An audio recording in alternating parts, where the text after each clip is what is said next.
தினம்தோறும் விளக்கேற்ற நல்ல எண்ணெய் இதயம் நல்லெண்ணெய்.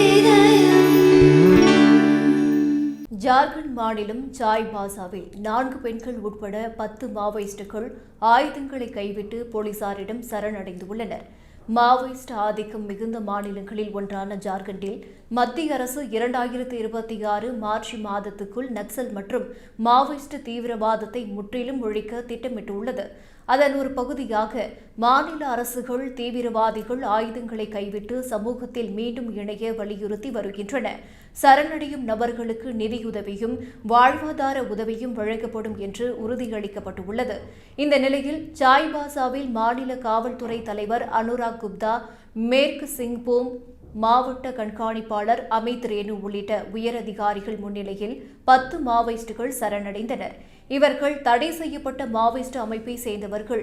இது தொடர்பாக காவல்துறை உயரதிகாரிகள் தெரிவிக்கையில், சமீப காலமாக தொடர்ச்சியாக மாவோயிஸ்டுகள் சரணடைவதால் குறிப்பாக மேற்கு சிங்பூம் மாவட்டத்தில் மாவோயிஸ்ட் அமைப்பு பலவீனமடைந்துள்ளது. 2022க்கு பிறகு நடத்தப்பட்ட 9631 சோதனைகளில் 10 பேர் உயிரிழந்ததாகவும் 175 பேர் கைது செய்யப்பட்டதாகவும் போலீசார் தெரிவித்துள்ளனர்.